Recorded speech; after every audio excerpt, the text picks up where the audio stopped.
All right, welcome to meditation. I'm Rebecca. I'm so happy to be here. I am, in fact, I this is not this is a photo behind me, but I am at the beach in South Carolina, and it is my healing, happy place. I always feel better when I'm near water. I don't like the heat, but I do like the sun with, well protected, of course. And there's something about being at the edge of the world that I find extremely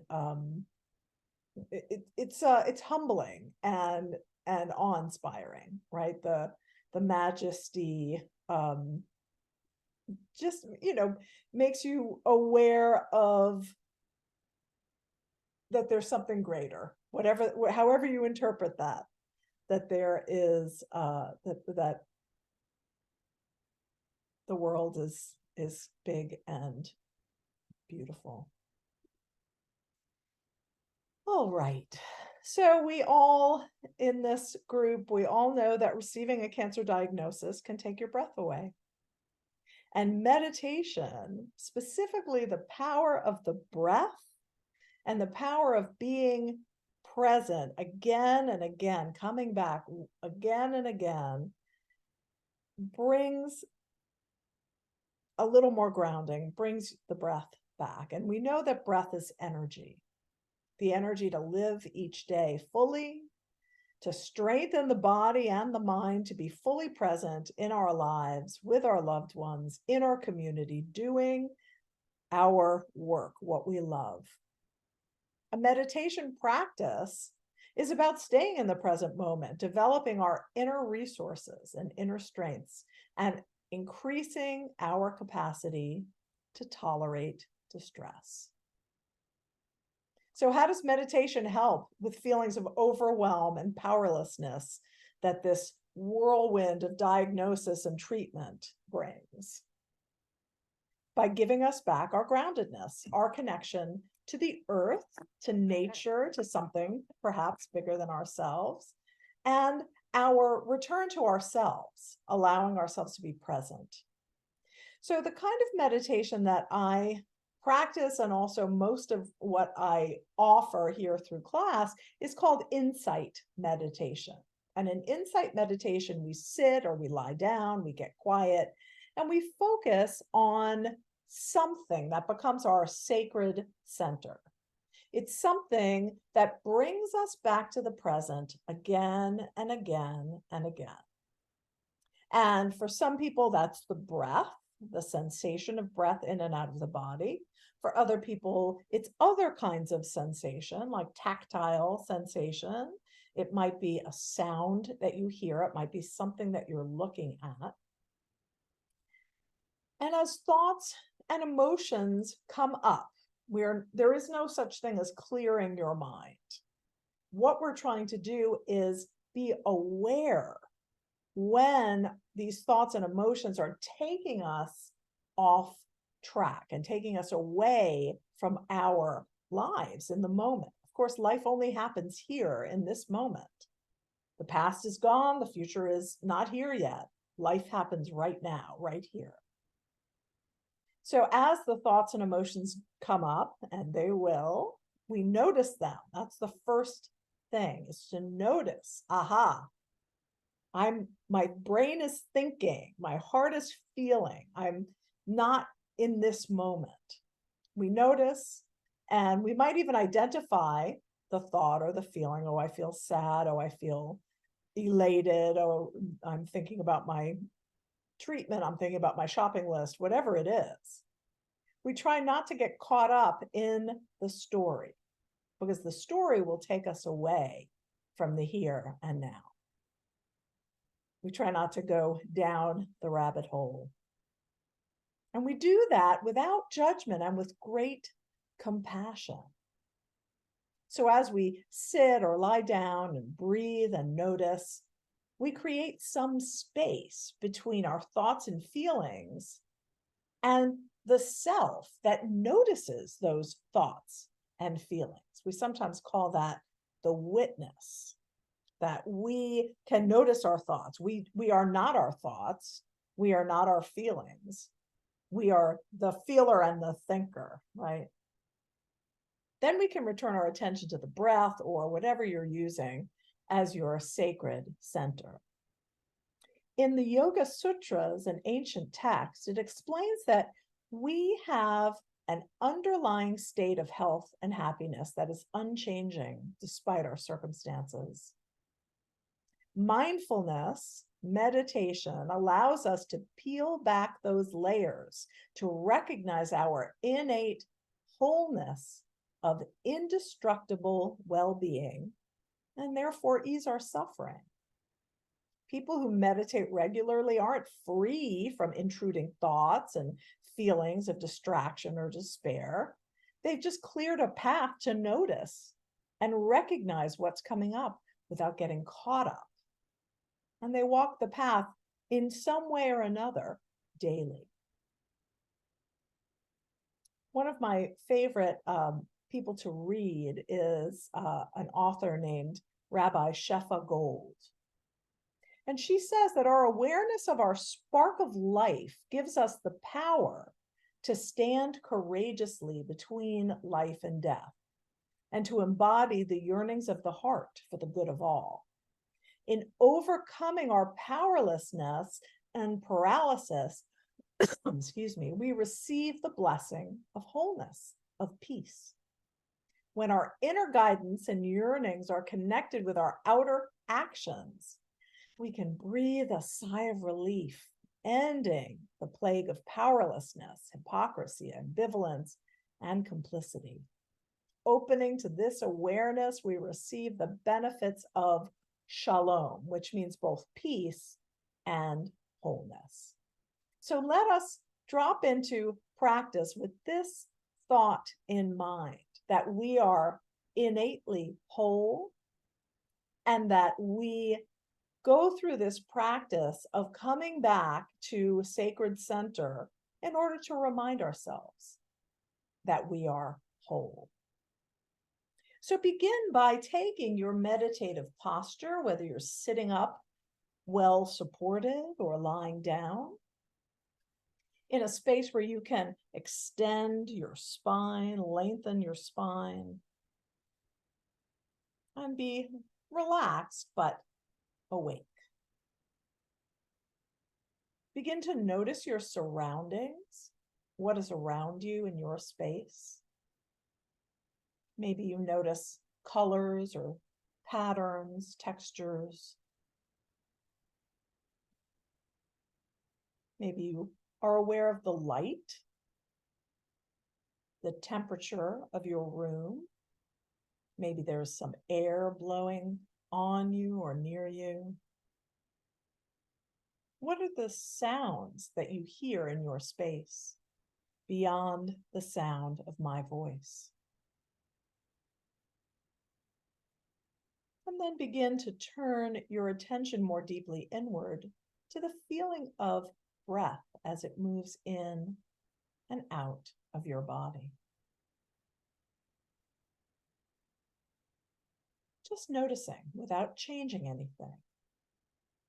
The body breathes, if we are very, very blessed, without any input from us, but we can also change our breathing, become aware of our breathing. Know, I'm inhaling. Yes, I'm exhaling. If the breath does not work for you as sacred center, then find another sensation. Maybe it's the feeling beneath your fingertips or your palms. Maybe it's a sound. Maybe there's a ticking clock in your space or the sound of birds chirping. Whenever you feel that thing or hear that sound or see that sight, it brings you back to your sacred center, back to this present moment where our life exists. So when I say focus on the breath, you know that you will focus on whatever works as your sacred center. We try different things in order to find it. Begin to notice the feeling of your feet against the ground or in your chair, wherever you're situated. Let your legs be heavy. Maybe your legs are extended, maybe not. Feel the contact of your body against your supports, the chair, the floor, wherever you are. Be aware of gravity hugging you, pinning you lovingly to the earth so you don't spin out into the atmosphere. Soften through the body to allow that connection to earth. Allow your shoulders to drop away from your ears, arms, hands open.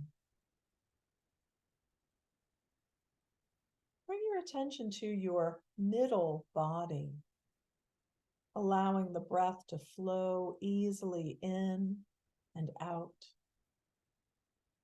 Maybe you feel the breath at the chest or the belly, or even at your back.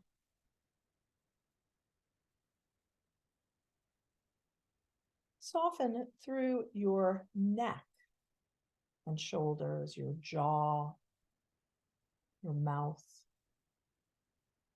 the muscles of your face. Smoothing out the forehead and softening the crown of the head. With each exhale, allow yourself to drop a little more deeply into your supports. With each inhale, lengthen your spine, expand into the space around you, and then softly, gently let go. Dropping a little more deeply with each exhale. The breath coming like waves at the ocean. Breath in, breath out. Wave comes in, and the wave goes out.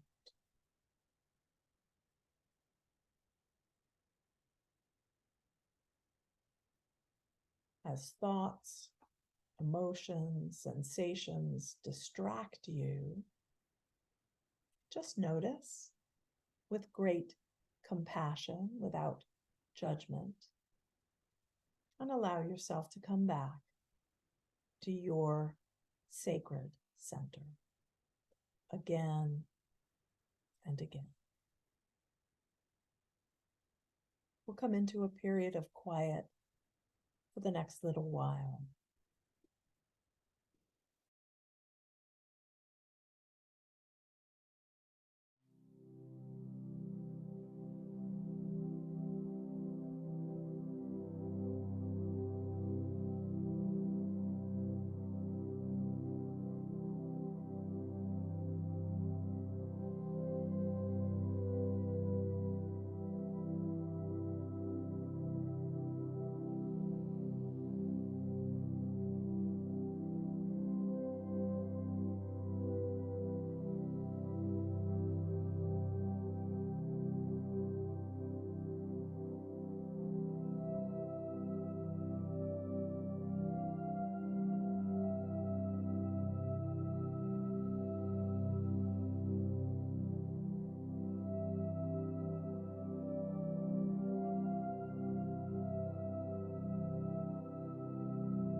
breath.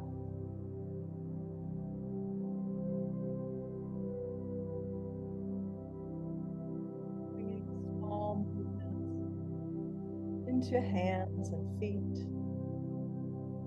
arms and legs. Maybe turning your head gently from side to side. If you're lying down, slowly make your way onto your side, pressing in to your hands to bring yourself up to sitting. We'll seal our practice with one chant of Om for the community that we create when we practice together. If you'd like to join, bringing hands together at heart center, we'll take a deep breath.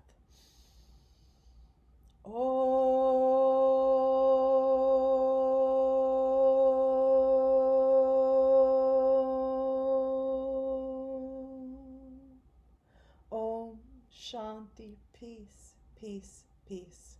Jai Bhagwan. May the light in each of us be victorious. Thank you so much for sharing your practice with me and with each other.